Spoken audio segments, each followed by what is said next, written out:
Bien, estamos con Keynes.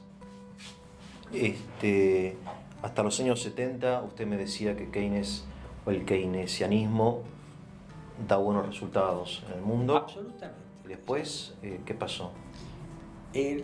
Parecerá medio dramáticamente exagerado lo que digo. Yo Sí. a mis alumnos les suelo decir que en la economía hay una era post-keynesiana y ante-keynesiana. De hecho, ante-keynesiana.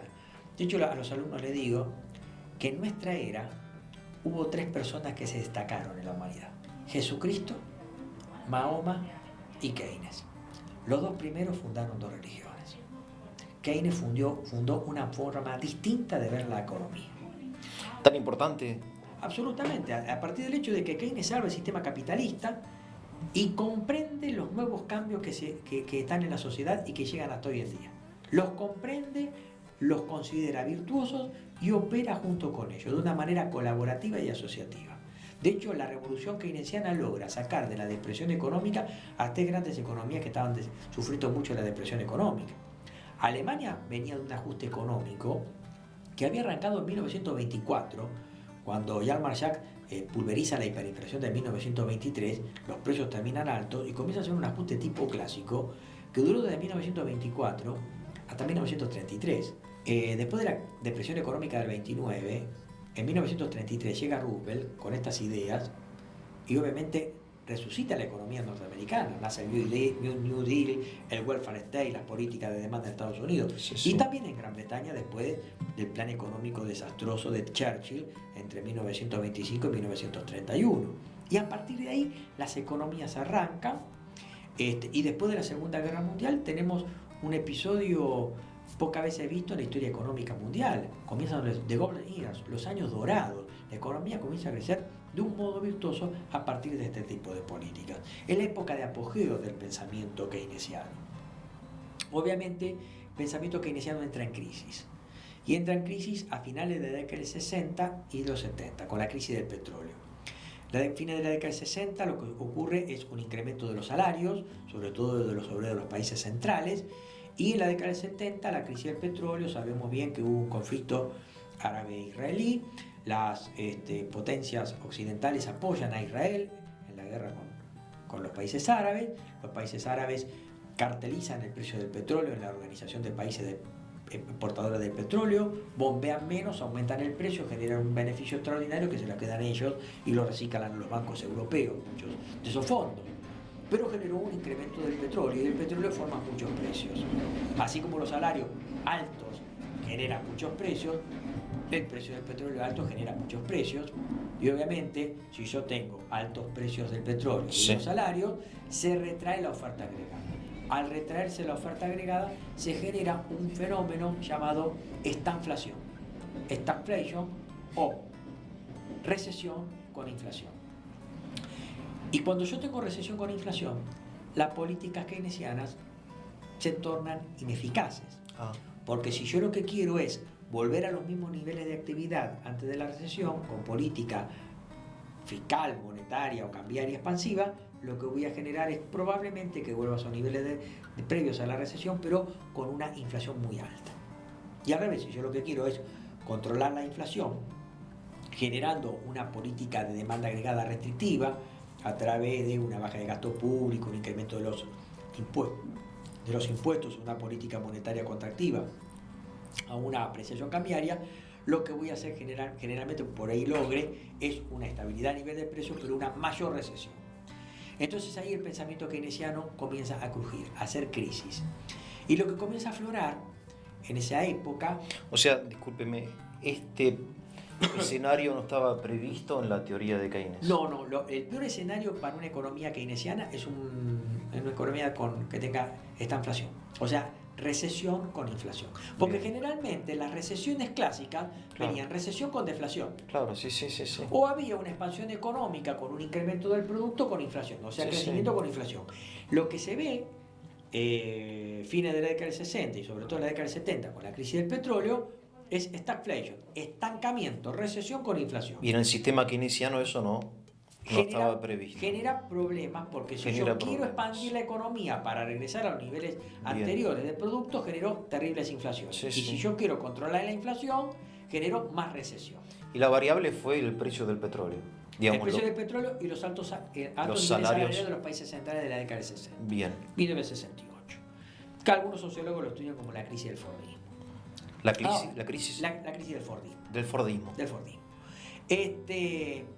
El tema es que a partir de ahí lo que surge son los nuevos clásicos. Los clásicos, que habían estado a retaguardia de este pensamiento, comienzan a aflorar a partir de una serie de grandes exponentes de estas ideas, los que yo destaco, Ludwig von Mises, y obviamente uno de los grandes ideólogos que es el economista austríaco, premio Nobel de Economía de 1974, Friedrich August von Hayek. Sí, ¿No es sí. cierto? Y obviamente también otro premio Nobel de Economía de 1976, un economista neoyorquino, que es Milton Friedman. Y toda una gran cantidad de gente que piensa de este modo. Lo tenemos a Jacques Rueff en Francia, Edwin Cannan, Alfred Müller-Armack, Rebke también en Alemania, y obviamente también fueron gobierno a través de un ministro de Economía de posguerra que era Milei en Argentina. Y obviamente estas corrientes hoy en día tienen economistas exponentes como Milei, Expert, etcétera. López Murphy, Chevarne, Abraham. Pero se escucha mucho estos apellidos. Heredan esa impronta. Surge la llamada escuela austríaca, sí. Una especie de revolución neoconservadora, en donde lo que sostenían básicamente estos economistas, principalmente Hayek, Friedman, von Mises, era que el Estado había avanzado tanto a través de la política de gasto y de mayor imposición para sostener el gasto de deuda, que el sector privado había quedado agotado, exhausto. Lo que había que hacer era liberar al sector privado para que hiciera lo suyo.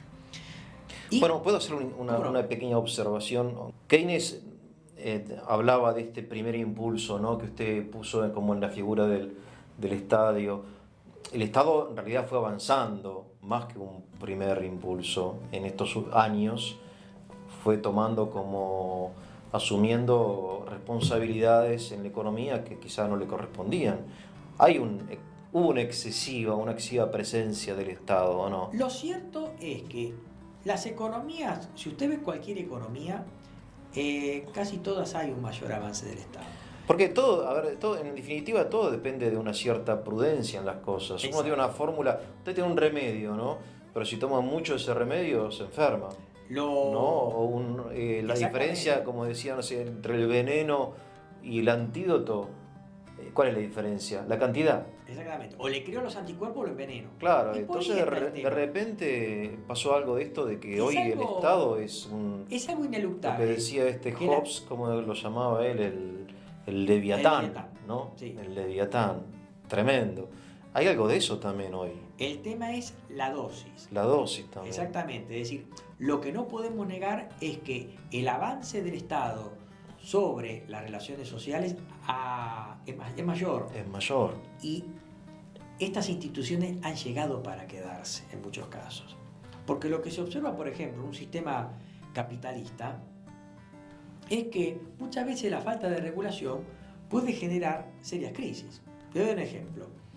Cuando en Estados Unidos sobreviene la crisis del 30, lo que se decide hacer es separar las funciones de la banca. La banca comercial con fuertes regulaciones. Sí, sí. Y la banca de inversión especulativa por otro.